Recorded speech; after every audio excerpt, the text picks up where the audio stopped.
Bonsoir à tous. Bienvenue dans cet espace Charolais Club. Certains d'entre vous ont déjà assisté aux conférences précédentes. N'hésitez pas à occuper les places de devant, profitez-en. On va continuer cette journée consacrée aux médias indépendants et engagés dans le cadre de notre programmation et de notre grande thématique autour de la mobilisation générale qui se poursuit jusqu'à demain.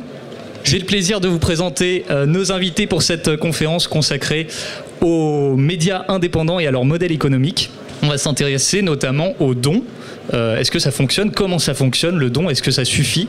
Nos invités pour ce soir, avec Agnès Rousseau. Bonjour Agnès. Agnès de Bastamag, le média radicalement indépendant. Agnès, vous êtes co-rédactrice en chef de ce média sur bastamag.net. Vous êtes journaliste, accro au sujet complexe des technosciences, aux méandres de la spéculation financière, pour les métamorphoser en articles d'éducation populaire. C'est comme ça que vous vous présentez sur le site internet. J'accueille également Lorraine Lavocat. Bonsoir Lorraine, journaliste pour Reporter, le quotidien de l'écologie, Reporter TE2RE.net, journal indépendant, sans publicité, en accès libre, financé par ses lecteurs. C'est un média qui a fêté ses 30 ans cette année. On a fait une émission spéciale d'ailleurs sur Radio Ground Control avec Hervé Kempf qui est ici ce soir. Et j'en profite pour préciser que Hervé Kempf fait désormais un nouveau podcast, présente un podcast qui s'appelle Les Reporteriens, qui vient de sortir sur Radio Ground Control et que vous pouvez retrouver sur groundcontrolparis.com et toutes les plateformes de streaming audio. C'est un format de 40 minutes et un podcast très intéressant. Ce soir également Jean-Christophe Parent. Jean-Christophe, cofondateur de l'agence Sans Tête avec Paul Saïsset. C'est une nouvelle agence, c'est tout récent, ça date de mai dernier, spécialisée dans l'accompagnement de crowdfunding, donc de financement participatif dans les domaines du cinéma et des médias indépendants. Et vous souhaitez aujourd'hui vous diversifier en proposant aux médias de se diriger vers ce que vous appelez le membership. On reviendra sur cette notion. Vous avez également créé l'agence Dot Media, c'était en juin 2017, qui donne des conseils en stratégie digitale et marketing à des médias indépendants, à des créateurs de contenu culturel, comme par exemple Le Média, Disclose ou encore Street Press, et bien d'autres. Geoffrey Livolsi, qui est ici. Geoffrey, journaliste, cofondateur de Disclose.ngo, média indépendant non lucratif, détaché de toute entité commerciale, pouvoir politique ou industriel. Vous avez été journaliste par le passé pour d'autres médias comme France Inter notamment, Mediapart, L'Express ou encore France Télévisions. Mathias Enthoven, à côté de moi, rédacteur en chef, chargé de campagne pour Le Média, lemediatv.fr. Média lui aussi financé à 100% par ses lecteurs.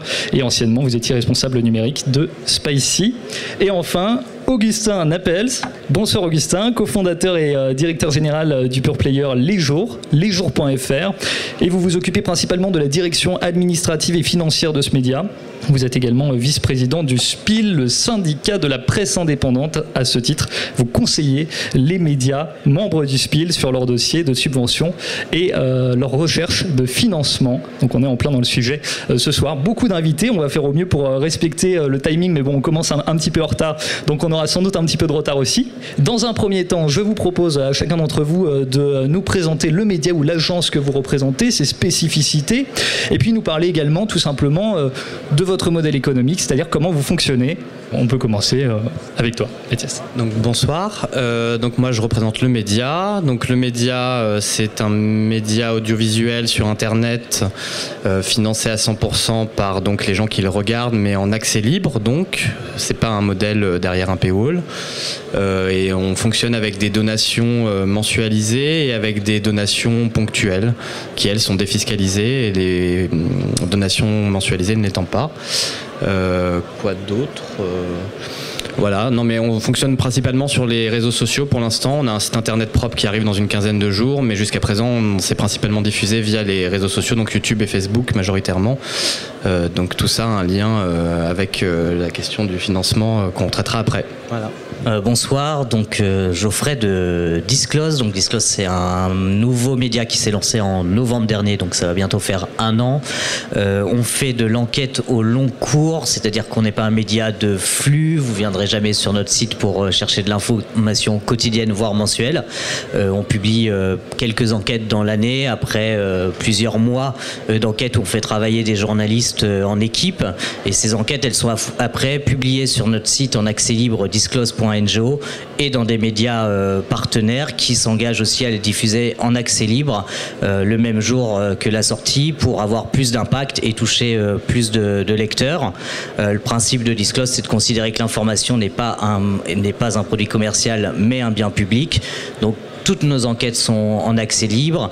On est soutenu uniquement par le don de nos lecteurs. Donc on a mis en place à Disclose un programme de membership. Donc on peut devenir membre dès 1 € par mois de Disclose ou faire une donation ponctuelle une fois dans l'année, 2 fois dans l'année comme on veut. On n'a pas la défiscalisation parce qu'on n'est pas reconnu comme un média actuellement. Donc pas de défisque d'impôts. Mais on a aujourd'hui à peu près, même plus que 2000 membres qui sont des donateurs mensuels de Disclose. Bonsoir, moi je suis donc Lorraine Lavocat, je travaille comme journaliste pour reporter.net, qui est le quotidien en ligne de l'écologie, donc a été créé, comme l'a rappelé Fred, il y a 30 ans. Et en fait, il y a 30 ans, c'était pas en ligne puisque Internet n'existait pas vraiment, donc c'était en ligne depuis 2007. Et donc c'est un média qui, dès le départ, a fait le choix de l'accès libre. Et donc, avec cet accès libre, l'idée donc effectivement que l'information écologique est une information essentielle et qui n'était pas et qui continue à ne pas être suffisamment présente sur la scène médiatique. Donc l'idée était de la diffuser la plus largement possible, mais avec cette volonté dès le départ aussi d'être un média professionnel avec des journalistes professionnels derrière. Donc effectivement de l'information, ça a un prix quand même. Donc du coup le modèle économique, on a pas mal tâtonné les premières années, mais on s'est peu à peu construit comme un média sur le don. Aujourd'hui on vit à 80% du don de nos lecteurs. On a 5000 donateurs pas réguliers, 5000 donateurs tous les mois, dont près de 4000 réguliers. Et voilà, et c'est du coup, on est une petite équipe et on continue à essayer d'avancer sur cette idée, puisque pour nous, le don, mais on y reviendra tout au long de la conférence, est le plus grand garant de l'indépendance de notre média, puisque notre dépendance et notre unique dépendance est vis-à-vis de nos lecteurs et lectrices. Bonjour, donc Augustin de lesjours.fr. Nous, on existe depuis 3 ans et demi. On s'est créé en 2016 sur un modèle de médias généralistes sur Internet, avec l'idée de traiter l'actualité en série. Donc, on choisit dans l'actualité quelques grands thèmes qu'on appelle des obsessions et on les creuse sous forme d'épisodes avec des personnages et une narration un peu inspirée des séries télévisées. On est un modèle uniquement sur abonnement. Avec 11 000 abonnés aujourd'hui et il nous en faut à peu près 2000 de plus pour être à l'équilibre. Donc on est en campagne un peu permanente et notamment en ce moment jusqu'à fin octobre pour trouver ces 2000 abonnés qui nous manquent.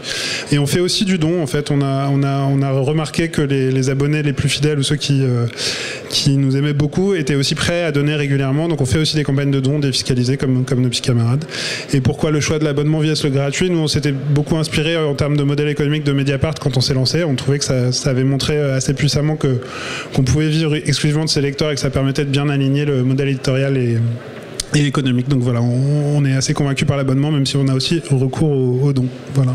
Donc du coup, Jean-Christophe Parent, donc je bosse avec Paul Saizé sur l'agence Sans Tête. Donc on est spécialisé dans les campagnes de crowdfunding, donc je ne vais pas répéter tout ce qui a été présenté. Mais en tout cas, en ce moment, on accompagne Street Press sur leur campagne de crowdfunding.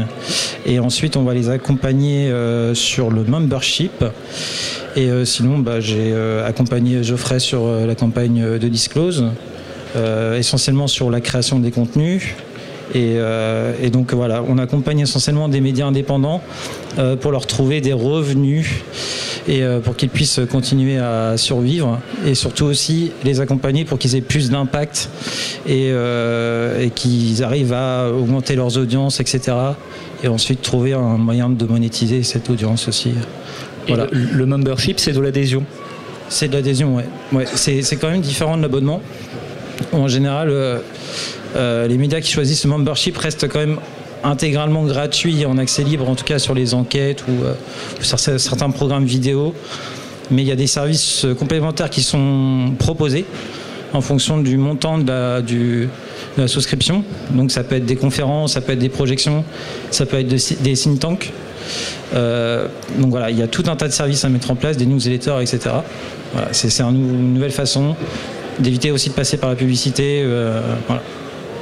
Et ça permet de fidéliser son audience. Aussi, ouais, il y a une notion aussi d'engagement aussi derrière, où essayer de créer des communautés. En fait, nous, on va surtout aider à identifier les causes qui sont défendues par un média et essayer de voir comment ils peuvent rallier une communauté, l'animer, et surtout aussi comment activer cette communauté pour avoir un impact supplémentaire, que ce soit dans le débat public.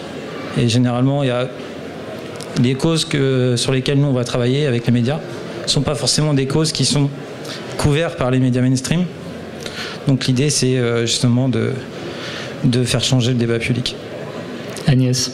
Donc moi je travaille à Basta, bastamag.net, qui est un média qui existe depuis 10 ans, qui publie des articles sur l'actualité sociale, environnementale et économique, principalement de l'enquête, mais aussi du reportage, des entretiens.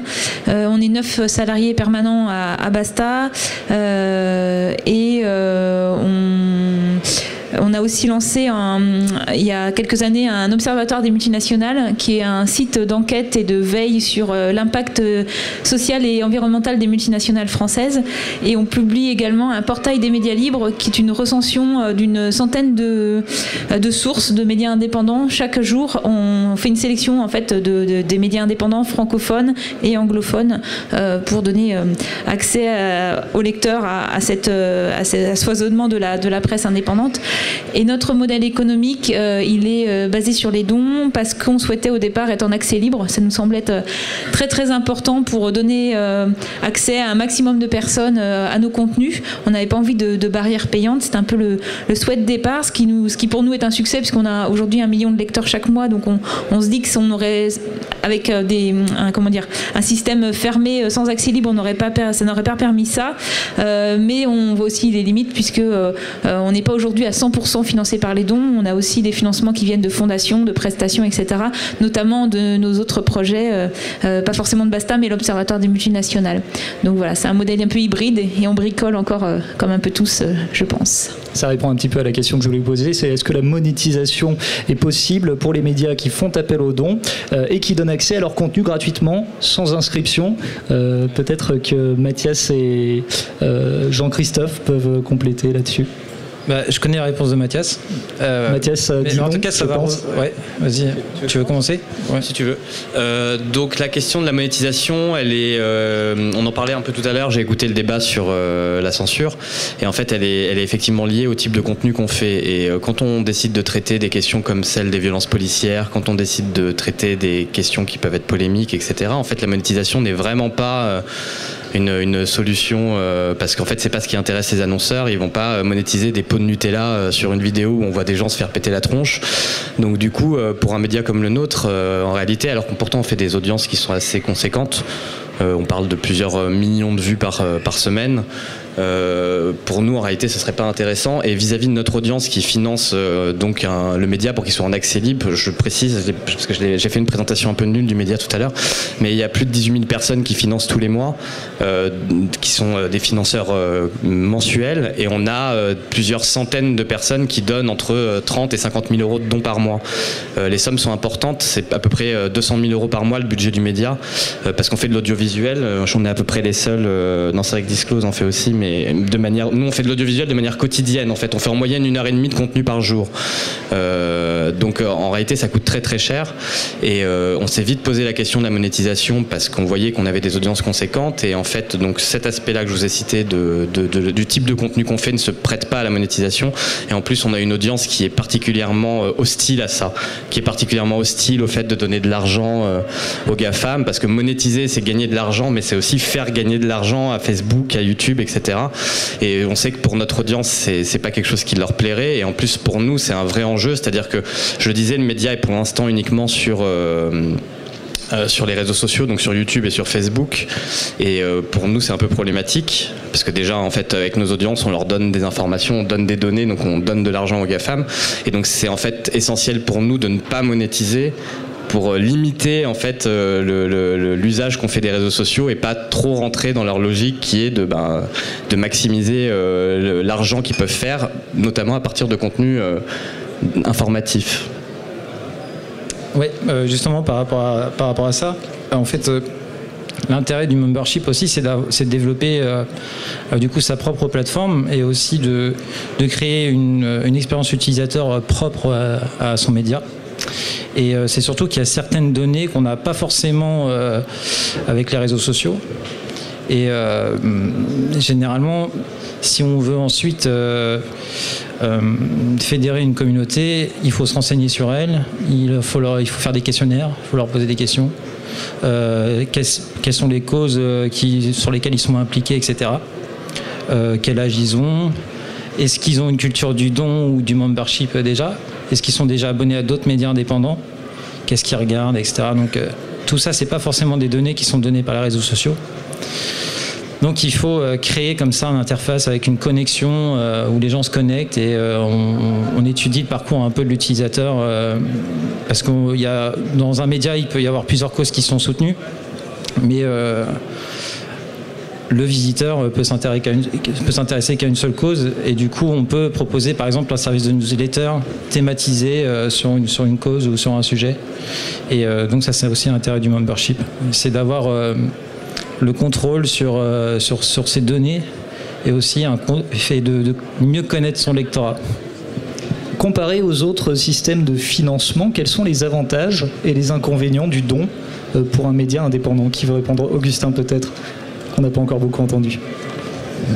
Alors nous, on ne le pratique pas majoritairement. Je pense que je crois que c'était quelqu'un du média d'ailleurs qui m'avait posé la question dans une conférence il n'y a pas très longtemps et qui m'avait dit est-ce que vous ne croyez pas que c'était Théophile de chez vous qui m'avait demandé est-ce que vous ne croyez pas que le don est plus adapté aux médias les plus engagés? Et je pense qu'il avait raison. C'est-à-dire que je pense que plus un média est engagé ou partisan au bon sens du terme, enfin qui parle vraiment fort à une communauté, plus c'est facile de susciter du don et plus on est un média. Nous, par rapport à le média ou à Basta, on a sans doute une image un peu moins engagé, même si on a une ligne éditoriale et d'ailleurs les gens qui nous abonnent nous disent qu'on tape trop sur Macron, voilà, donc on a quand même une ligne éditoriale, mais on est vu comme moins partisan et du coup c'est moins facile de susciter le don qui est souvent un réflexe un peu de rapport de force avec le pouvoir, avec un côté David contre Goliath qui a d'ailleurs bien suscité Mediapart sur l'abonnement aussi, mais voilà, donc moi je pense que le don ça marche très bien quand on parle à une communauté très engagée, quand on joue beaucoup sur ces ressorts-là.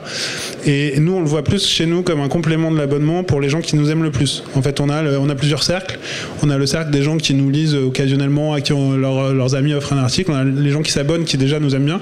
Et après, il y a les gens qui vraiment adorent ce qu'on fait. Et là, en les sollicitant au bon moment, souvent en fin d'année pour les gens qui ont des motivations fiscales, mais sinon à des moments cruciaux de la vie d'un média, là on peut susciter en plus du don. En tout cas pour nous, voilà, c'est pas vraiment un avantage ou un inconvénient, c'est plus complémentaire de l'abonnement, mais sur un cercle un peu plus étroit en ce qui nous concerne. Donc on peut combiner les revenus d'abonnement et les dons. Comment faire justement pour recueillir des dons? Est-ce qu'il faut organiser par exemple des campagnes de dons? Quels sont les outils que vous utilisez pour vos médias? Geoffrey par exemple. Alors nous on s'était lancé en novembre et donc on avait fait une campagne de crowdfunding qui nous avait permis d'avoir des membres par les donations. Après, depuis cette campagne, on a des dons qui sont chaque semaine en fait, ce qui nous a un peu étonné. Nous, on est parti sur le don et vraiment le membership en s'inspirant des modèles qui existent déjà aux États-Unis, en Allemagne et en Angleterre. Et en fait, le membership est en train de se développer partout dans le monde. Comme d'hab, un peu la France est en retard sur le reste. On arrive au membership et je suis pas vraiment d'accord avec ce que tu disais. En fait, c'est pas seulement des médias qui sont des médias de cause ou d'engagement, parce que le Guardian, qui est le grand journal anglais, est passé aux dons en ligne, c'est-à-dire qu'il n'y a plus de paywall. Vous pouvez accéder à l'ensemble des articles du Guardian gratuitement sur son site. Et depuis qu'ils ont décidé de mettre en place ce système de dons, dès 1 euro, c'est un carton plein. Ils sortent des chiffres assez hallucinants chaque année. 500 000 abonnés mensuels et plus de 300 000 donateurs annuels. Et donc c'est énorme. Chiffre en millions d'euros, ce qu'ils ont levé juste en mettant en accès libre, c'est-à-dire que les gens, je pense qu'ils ont maintenant un rapport aux médias qui est vraiment je veux soutenir un média que j'aime. Et Et on est en train de quitter un peu la phase de l'abonnement où, après c'est un avis personnel et j'estime qu'au fur et à mesure les gens ne vont plus aller vers l'abonnement parce qu'ils ne peuvent pas trouver tous les jours ce qu'ils y cherchent en fait. Quand on s'abonne, donner 9 € par mois, ça veut dire qu'on a une consommation quand même importante d'informations sur ce site. Malheureusement, c'est plus le cas. Et moi j'estime que le premier concurrent aujourd'hui des médias, c'est pas un autre média, c'est Netflix, c'est Amazon Prime, c'est Fortnite. Ce sont là où les gens sont encore prêts à s'abonner. Aujourd'hui les gens ils s'abonnent à Netflix, ils mettent 10 € dans Netflix par mois parce qu'ils savent que tous les jours, tous les week-ends quand ils décuvent, ils vont pouvoir aller regarder Netflix. Quand je décuve, je vais pas aller regarder un média aussi bien qu'il soit pour passer du temps. Donc on trouvera toujours quelque chose sur Netflix. On trouvera pas toujours quelque chose à faire sur un site d'information malheureusement. Donc il faut combattre ça et donc être plus cher aujourd'hui que Netflix, tout bêtement, c'est très compliqué pour un média parce qu'on ne peut pas fournir ce que fournit Netflix. Donc je pense que c'est pour ça qu'il faut passer au membership et au don, c'est-à-dire que les gens vous lisent et quand ils aiment ce que vous avez fait, le jour même, le jour de la publication de votre enquête, ils vont donner. Nous, c'est ce qui s'est passé à Disclose, c'est-à-dire qu'on a publié l'enquête sur le Yémen, sur l'utilisation des armes françaises au Yémen contre les civils. Il y a eu beaucoup d'actualités dessus et c'est là qu'on a pris en quelques semaines près de 10 000 € de dons sans qu'on fasse d'appel. C'est-à-dire qu'on fait très peu d'appels finalement à Disclose aux dons. On a sur le site un bouton « Faites un don » là sur Facebook et généralement quand on a testé l'appel aux dons par-ci par-là au milieu de la semaine directement sur la page Facebook, on n'a pas un chat qui vient donner, mais par contre on a quand on sort quelque chose, une publication, énormément de dons, ou dès qu'on va envoyer la newsletter, ou dedans il y a la newsletter pour tous ceux qui sont abonnés, il y a des gens qui redonnent. Donc on est sur un modèle où effectivement il y a une fluctuation, mais en même temps nous on tourne aujourd'hui en moyenne à 1 000 € de dons par mois, quoi. Je peux juste ajouter un truc, je pense que c'est ce que Geoffrey disait. La base de ce qui fait que ça marche le don, c'est qu'on fait de l'information de qualité au départ. À partir du moment où il y a de l'information de qualité, en fait on se rend compte que les gens comprennent que ben oui, l'information des enquêtes, des reportages qui sont fouillés, ben oui, il y a des gens derrière, des journalistes qui vont passer du temps là-dessus et donc du coup ben effectivement qui doivent être payés. Et donc il y a tout un travail, les gens le comprennent. Et nous, on le sent vraiment. Enfin, petit à petit, il y a une forme d'éducation, de sensibilisation qui se fait, mais on le voit, les personnes comprennent de plus en plus. Et effectivement, on le retrouve de la même manière quand on sort des grosses enquêtes ou quand on avait eu notamment on n'était pas en campagne de dons, mais il y a eu beaucoup de dons qui sont arrivés au moment de l'expulsion de Notre-Dame-des-Landes en 2018 pour Reporter, parce qu'on a fait un travail quotidien sur Notre-Dame-des-Landes et les gens le reconnaissent en fait. Les gens s'informent et savent se dire ben oui, il y a de l'intérêt à soutenir ces médias-là. Ce sont des voix qu'on n'entend pas, ce sont des informations qu'on ne peut pas forcément avoir ailleurs. Et donc oui, il y a un vrai intérêt à soutenir des informations comme ça. Et après, nous, on a fait le choix à Reporter aussi de faire des campagnes de dons. On en fait 2 par an, l'été et à Noël. Plus effectivement dans cette idée de se dire qu'au début, c'était tout un travail effectivement d'arriver à faire comprendre dans un monde où l'information est si abondante et si facilement accessible, de se dire ben oui voilà, nous on est en accès libre, vous avez accès à tous les articles, mais il y avait un travail entre guillemets de sensibilisation, de dire ben voilà comment on fait, voilà qu'est-ce que c'est que de fabriquer de l'information et voilà pourquoi ça a un coût et qu'on a besoin de vous en fait pour pouvoir continuer à être indépendant. Donc je trouve que les campagnes de dons ont un intérêt aussi pour entre guillemets mettre un petit effort à un moment et se dire voilà, et je pense qu'on est plusieurs médias à faire régulièrement des campagnes de dons et je trouve qu'en fait ce mouvement global des médias indépendants, en fait on s'en profite d'une certaine manière les uns aux autres parce qu'il y a une forme d'éducation collective et d'émulation collective qui fait que peu à peu ça rentre dans les habitudes des gens de se dire hop, je donne un petit peu quand je peux pour que ça continue à exister. Je voulais juste une précision sur les plateformes. Je crois que dans ta question d'origine, tu disais quelle plateforme pour les dons. Donc il y en a une qu'on est pas mal à utiliser qui s'appelle J'aime l'info, qui est une émanation du SPIL. Donc je mets ma casquette de syndicat, mais qui est une plateforme qui permet de faire des dons défiscalisés à certains médias, ceux qui ont accès pour des raisons légales. Je vais vous endormir si je vous explique pourquoi Geoffrey n'y a pas accès et pourquoi nous on y a accès. Mais en tout cas, voilà, il y a cette plateforme-là qui existe. Et pour rebondir sur ce que disait Geoffrey, sans contradiction, je pense que l'exemple du Guardian, c'est aussi, ça pointe bien la problématique qu'on a, c'est-à-dire quand on a un énorme volume comme le Guardian, il y a forcément une transformation sur les millions de gens qui arrivent sur le Guardian, on arrive à en convaincre quelques centaines de millions de données, ça fait des gros volumes. Quand on est plus petit ou quand on parle à des niches plus étroites, voilà, ça dépend beaucoup des médias. Nous, on s'est rendu compte que la frustration qu'ont les gens de ne pas pouvoir lire un papier qu'ils ont envie de lire était un puissant ressort pour l'abonnement. Donc ça marche pour nous, mais ce qui marche pour nous n'est pas forcément ce qui va marcher sur Disclose, où tout le monde entend parler de leur enquête sur le Yémen et se dit j'ai envie de soutenir ce super média qui a sorti une super enquête. Peut-être que même que je l'ai pas lu, mais je trouve ça important qu'il l'ait fait et donc je donne. C'est des ressorts un peu différents. C'est bien, tout ça me permet de rebondir un peu globalement sur ce qui a été dit.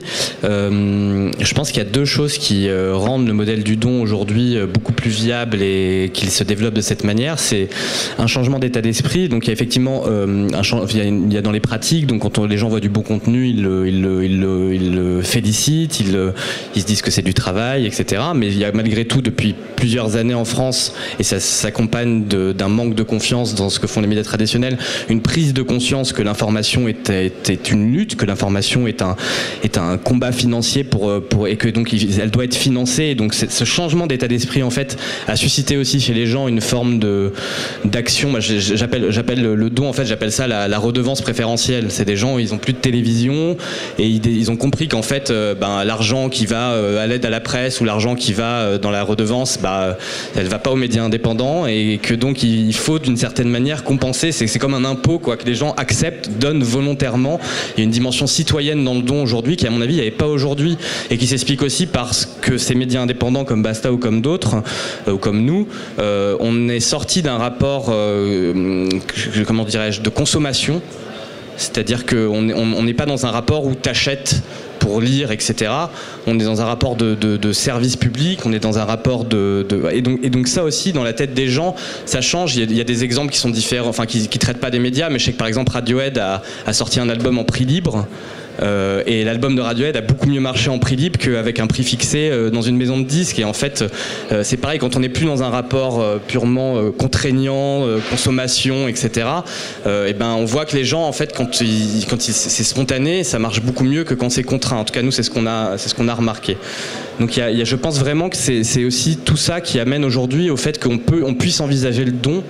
Nous, médias indépendants, comme un modèle de financement, parce que il y a aussi cette prise de conscience qui s'est opérée et qui fait qu'aujourd'hui, c'est vrai, à force de le dire, les gens ont compris qu'une information de qualité, elle se paye, et que si elle est payée par un milliardaire, on n'a pas la même, on peut pas lui donner la même confiance que si elle est financée par un large public, quoi. Voilà.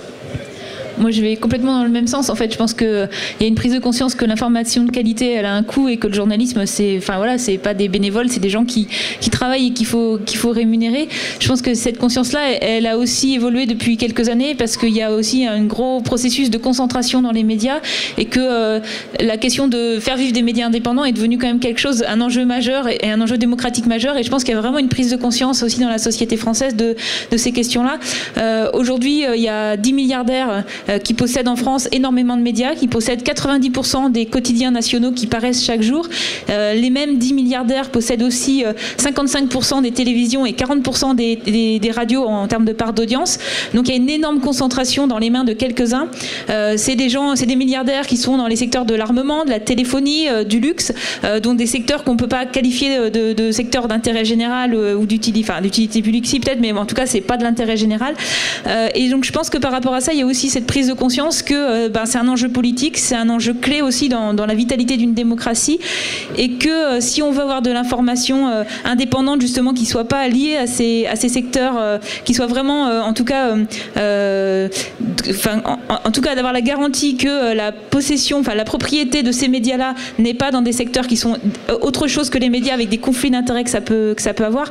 Par exemple, la question de savoir comment TF1 ou BFM TV peuvent mener des enquêtes sur la question de la téléphonie mobile, sachant que que leurs propriétaires sont des propriétaires de la téléphonie mobile. Idem pour l'armement, pour Dassault, pour plein de médias aujourd'hui en France qui sont des médias pourtant de référence et qui sont des médias très grand public et majoritaires aujourd'hui en termes d'audience. Et donc je pense que cette émergence-là d'une prise de conscience de la limite et des problèmes que ça peut poser a fait aussi que nos médias qui ont depuis 10 ans peut-être essayé de faire vivre sur le modèle des dons, d'un seul coup, moi j'ai eu l'impression qu'il y a quelque chose qui s'est débloqué aussi et que ce modèle-là, non seulement il est reconnu, et puis peut-être parce qu'à force de faire passer le message que il faut nous faire vivre et que c'est pas, l'accès libre, ça veut pas dire que c'est gratuit.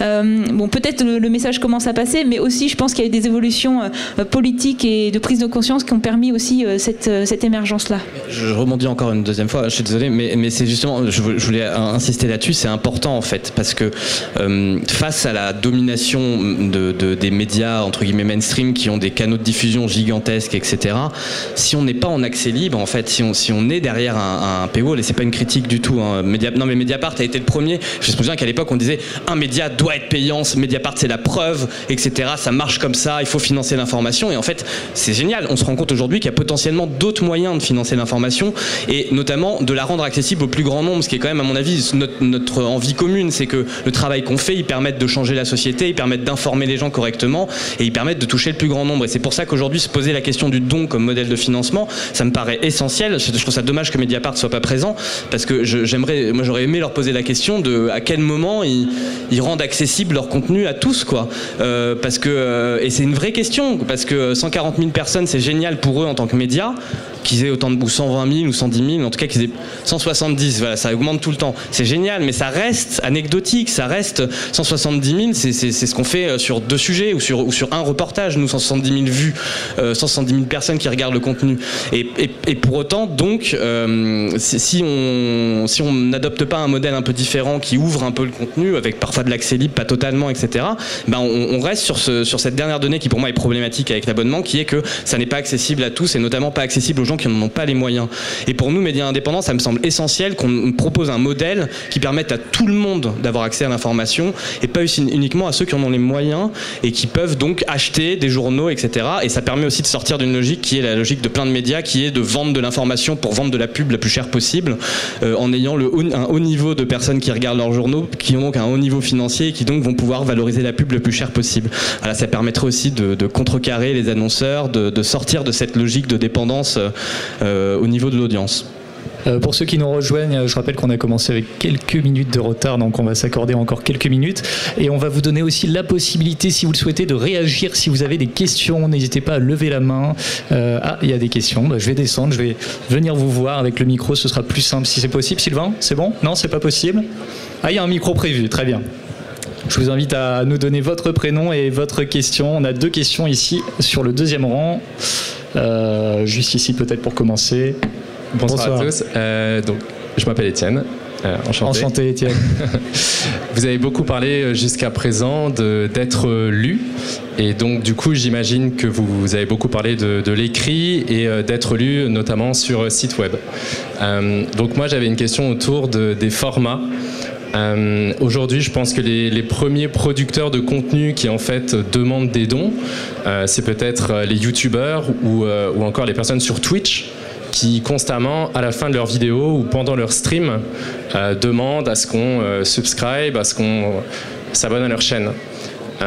Et donc du coup, la question que j'avais pour vous, c'est au niveau des formats que vous produisez, est-ce que vous remarquez des différences notables dans les dons qui sont faits entre, par exemple, un appel au don qui est fait à l'écrit sur un article, ou lorsqu'il est fait pendant un podcast, ou lorsqu'il est fait pendant, par exemple, les émissions de télé que vous pouvez produire.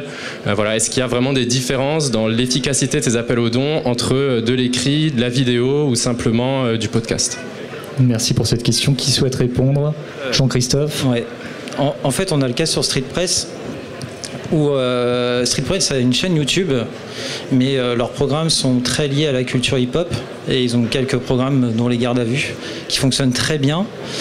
Et on s'est rendu compte que c'était 2 publics totalement différents, et c'était très difficile de faire la passerelle entre le public de la chaîne YouTube et le public de la plateforme. Donc ce qu'on a décidé de faire, en gros, c'est de lancer un Tipeee sur la chaîne YouTube, justement pour financer le programme. Donc il y a vraiment une partie donc qui est propre au programme des gardes à vue et de la chaîne YouTube.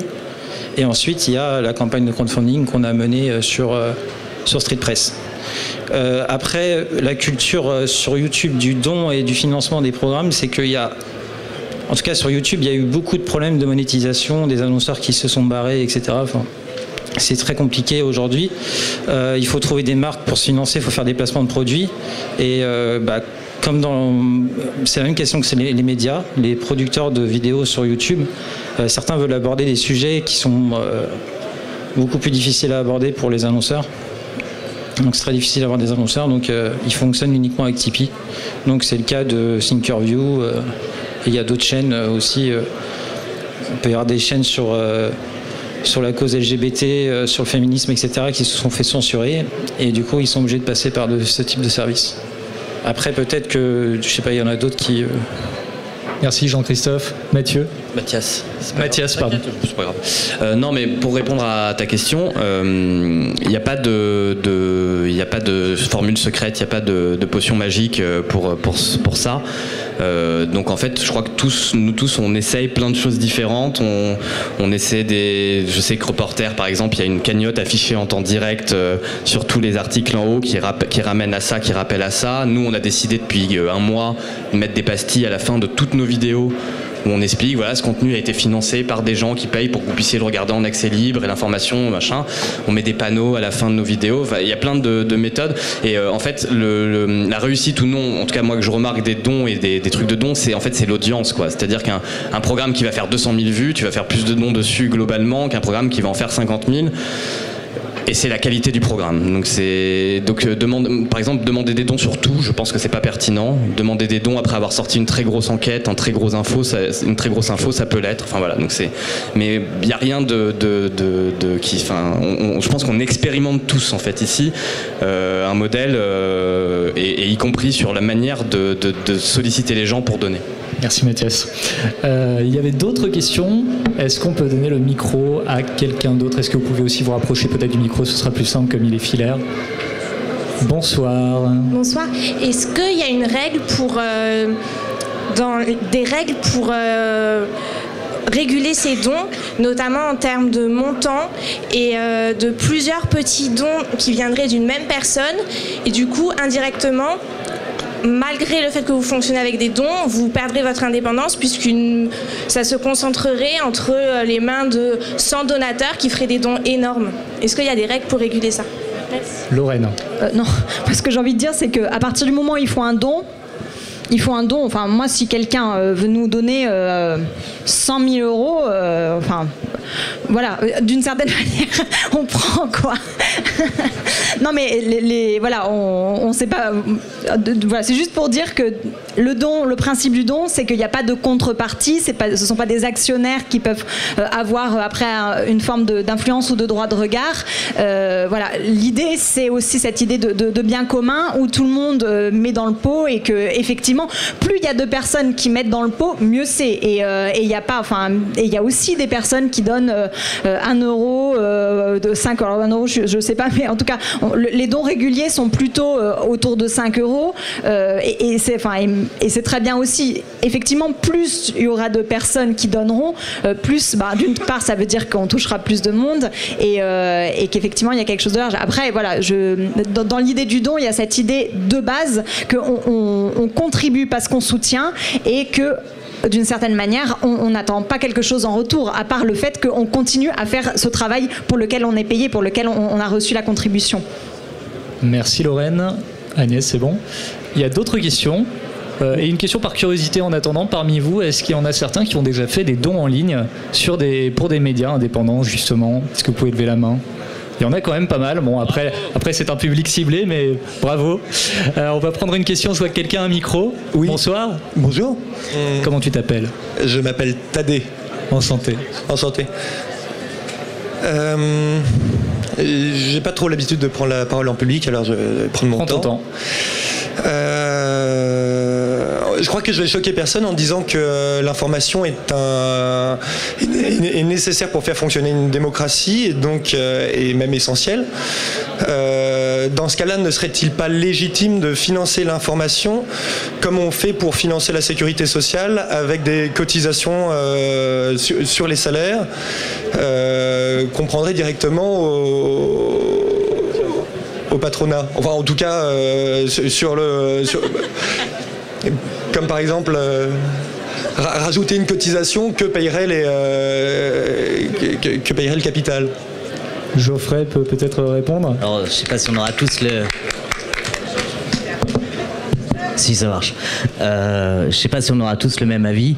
Moi, je pense que non. J'estime que je suis assez opposé en fait au financement public des médias.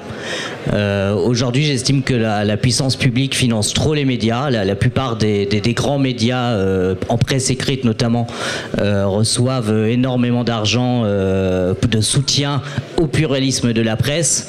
Ce soutien au pluralisme de la presse dans ce pays, en fait, il a tué le pluralisme de la presse parce qu'il a subventionné pendant des années toujours les mêmes journaux, toujours les mêmes médias. Si un média, en fait, je suis pas un gros libéral, mais j'estime qu'il y a quand même un peu la loi du marché, mais dans le sens où si un média perd ses lecteurs, c'est qu'il n'est pas bon. Si un média doit disparaître, c'est triste, mais c'est la vie. En fait, quand un journal disparaît, je ne suis pas si triste. En fait, c'est triste pour mes potes qui y travaillent.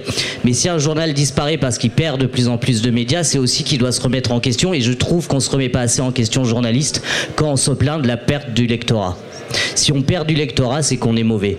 Et j'estime que du coup, il ne devrait pas avoir d'aide publique et donc que les médias doivent être soutenus par ceux qui les lisent, donc leurs membres, les citoyens, et c'est eux nos premiers juges, j'ai envie de dire. Si on est bon, on est soutenu, on vit. Si on n'est pas bon, malheureusement, on disparaît ou on doit se remettre en question. Donc moi, je suis assez opposé à tout type de financement public ou de sorte d'impôt qui viendrait transformer les médias en service public. Et en plus, ça serait très compliqué, je pense, à gérer, à qui on donne quoi, à quel pourcentage. Merci Geoffrey Livolsi. Augustin, tu souhaites compléter? Un mot là-dessus, parce que je le vois avec mes interventions pour le syndicat de la presse indépendante où on parle pas mal à l'État des aides publiques et on se plaint pas mal de leurs effets pervers. Moi, un jour, j'ai tenu un discours assez proche de ce que vient de dire Geoffrey à quelqu'un du ministère de la Culture qui m'a traité de schumpeterien. Donc voilà, c'est un sujet délicat. Après, nous, en gros, au SPIL et à titre personnel, on pense que s'il y a des aides publiques, il faut qu'elles soient les plus vertueuses possibles. Donc, comme le dit Geoffrey, le souci des aides publiques à la presse en France, c'est qu'elles ont valeur constitutionnelle même, parce qu'elles sont censées aider au pluralisme de l'information, donc à faire que le citoyen fasse un choix éclairé, puisse exercer son jugement pour voter.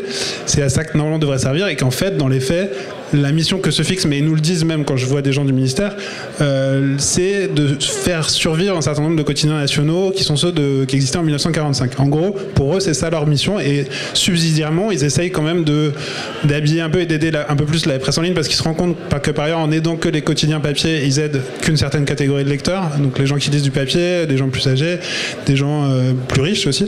Donc voilà, nous on pense au SPIL que les aides actuelles en tout cas sont très mauvaises, et moi à titre personnel, je trouve que s'il y avait des aides publiques, ça serait plus intéressant de pouvoir cocher une case sur sa déclaration d'impôt en disant je donne à tel média et que tout le monde le fasse, plutôt que elle soit répartie de manière un peu opaque comme aujourd'hui. Voilà.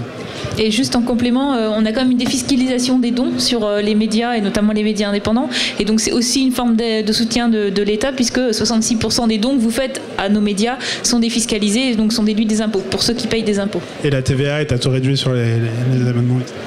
Alors le temps passe très vite, on est déjà à 45 minutes d'émission. On va prendre, si j'ai bien compris, une dernière question dans le public. Alors en fait, c'est moi, Christophe. La question vient d'être posée, mais malgré tout, je trouve que c'est un très bel événement, et pour avoir collaboré avec Contrepoint, qui est un web média libéral, pour travailler pour un think tank qui s'appelle Génération Libre, on galère tous les jours à chercher de l'argent pour vendre nos idées libérales, et je trouve ça très bien d'avoir aujourd'hui tous ces médias qui en fait font montre de cette libéralisation. Donc je ne sais pas si peut-être pour le média, Mathias, tu peux répondre à la même question, ou sinon on peut passer à une autre. Moi je ne suis pas d'accord avec ça. Moi je pense que les médias médias, c'est un service d'information publique, c'est nécessaire à la démocratie. Aujourd'hui, la raison pour laquelle on a des problèmes démocratiques, c'est aussi lié à un problème des médias et dans la manière dont l'information est accessible au public. Je sais qu'on a l'idée de cocher, moi je la trouve assez bonne. C'est-à-dire que Julia Cagé, elle parle de quelque chose qui peut ressembler à ça pour les partis politiques. Elle parle du fait que, en fait, pour l'instant, les partis politiques et donc les médias défiscalisés y compris, en fait, c'est défiscalisé pour les gens qui payent des impôts. Donc encore une fois, moi, ce qui me pose problème dans ce mode de fonctionnement, c'est qu'en fait, qui va payer des médias? Les riches. Qui a les moyens de financer les médias? Les riches. Un média qui va aller clairement sur des thématiques qui sont pas celles des gens qui ont les moyens de financer des médias, des classes moyennes supérieures, etc. Bah, en fait, on va avoir une presse qui sera encore moins pluraliste parce qu'elle sera à l'image de son lectorat qui est celui qui en a les moyens. Donc le fait est que moi je considère vraiment qu'il y a plein de solutions. Par exemple, donc la solution de Julia Cagé, que les Français en fait aient tous une sorte de chèque financement pour les partis politiques et que tous les ans ils ont 15, 30, 50 euros à distribuer aux partis politiques de leur choix. Ça évite qu'il y ait des mecs qui donnent 5500 euros à leurs candidats dans des proportions incroyables comme ça a été le cas pour Macron. Ça permet d'avoir une forme d'égalité dans la participation à la vie politique du pays et donc ça pourrait être la même chose pour les médias. Et après, on en parlait, les médias les plus subventionnés aujourd'hui, c'est les médias dominants, c'est les médias qui appartiennent à des milliardaires. La raison pour laquelle ils continuent d'être subventionnés, c'est pour éviter que les milliardaires perdent trop d'argent avec les médias. Donc qu'est-ce qu'ils font? Ils rachètent des médias, ils ont un outil d'influence. En plus, l'État leur évite de perdre trop d'argent et en plus, ils réduisent les moyens dans ces médias, ils virent les journalistes, ils virent les correcteurs, etc. Donc à la fin, ils ont un outil d'influence qui leur coûte pas grand-chose. Et pourtant, ces gens-là, on les inonde de millions d'euros de subventions. À l'inverse, il y a plein de médias indépendants qui, pour exister, ont peut-être besoin d'une aide au démarrage, ont peut-être besoin pendant 1 an ou 2 d'être en capacité de perdre de l'argent. Je connais plein de médias, je peux vous citer Brut par exemple, ils ont perdu de l'argent à foison pendant leurs premières années. Et pourquoi ils ont pu le faire? Parce qu'ils avaient de la trésor derrière, parce qu'ils avaient des puissances financières qui payaient derrière. Et en fait, donc aujourd'hui, l'entrepreneuriat, c'est aussi la capacité d'avoir les moyens d'investir, d'avoir les moyens de se développer pour un média comme pour d'autres. Et donc en fait, l'idée que en fait, on peut se lancer sans l'aide de quelqu'un qui te donne des moyens et que c'est juste le lectorat qui va te donner la capacité d'exister ou pas. En fait, ben oui, mais l'électorat, faut le développer, il faut avoir la capacité de le toucher, il faut qu'il ait la capacité de voir que ton travail est de qualité, etc. Donc la qualité intrinsèque d'un média n'est pas l'unique déterminant de sa capacité à réussir ou pas. Et c'est pour ça qu'il me semble essentiel de réfléchir. C'est-à-dire qu'en fait, dans notre société, et depuis un bon nombre d'années, on a oublié la dimension fondamentale des médias dans notre existence démocratique, dans notre capacité à juger comme des citoyens. Et il n'y a pas eu de vraie réflexion sur la question. Moi, je me souviens d'un documentaire qui s'appelle Les Nouveaux Chiens de Garde, qui a maintenant plus d'une dizaine d'années. À la fin de ce documentaire, on conclut sur « Nous n'avons pas eu de réflexion sur le monde des médias et il est essentiel d'avoir cette réflexion. » Et cette réflexion n'a toujours pas eu lieu. Et aujourd'hui, ce qu'on fait, nous, ici, c'est contribuer à cette réflexion, mais dans des proportions qui sont malgré tout petites, parce que c'est pas nous qui allons faire changer le législateur, mais pourtant cette question elle est essentielle. Aujourd'hui, moi je considère qu'on n'est plus dans les formes de la démocratie, en tout cas on s'éloigne de plus en plus d'une démocratie, notamment du fait qu'on est de moins en moins informé et qu'on a des lois qui viennent se rajouter à ça, comme celle du secret des affaires, etc., qui poussent au fait de vous informer encore moins. Donc il est essentiel de sortir de cette problématique de dépendance aux puissances financières et notamment, c'est selon moi à l'État de jouer son rôle, de permettre à une émergence de médias indépendants qui ensuite, avec l'aide qu'ils auront reçue, s'ils sont mauvais, ne continueront pas. Mais s'ils sont bons, ils auront eu la possibilité d'exister, ils auront eu l'aide qu'ont les médias, je veux dire, qu'ont plein de médias qui est d'exister à perte s'il le faut. Je veux dire, aujourd'hui, Libération, ils gagnent pas d'argent avec leurs médias, hein, et pourtant ils existent. Et donc c'est pas leur lectorat qui fait qu'ils existent, c'est le fait qu'ils ont des subventions publiques et une puissance financière derrière eux. Merci Mathias Enthoven. Si vous avez d'autres questions, nos intervenants, je pense, vont rester là puisqu'il y a un village de médias qui est organisé tout au long de cette journée avec des stands que vous avez peut-être pu voir, donc vous pourrez aller les voir, leur poser vos questions directement. On va laisser la place aux suivants. Merci à tous les 5 pour votre participation à cette table ronde. Agnès Rousseau, Lorraine Lavocat, Jean-Christophe Parent, Mathias Enthoven, Geoffrey Livolsi, Augustin Neppels. Merci également à Sylvain au son et lumière, on peut l'applaudir également. J'ai le plaisir d'accueillir sur scène Martin Baudrero, s'il est parmi nous peut-être, et ses invités pour la dernière conférence de la journée, retour sur les événements sociaux des dernières semaines, la mobilisation générale et après, prévue jusqu'à 19h45. Merci à tous en tout cas pour votre présence ce soir. Très belle soirée.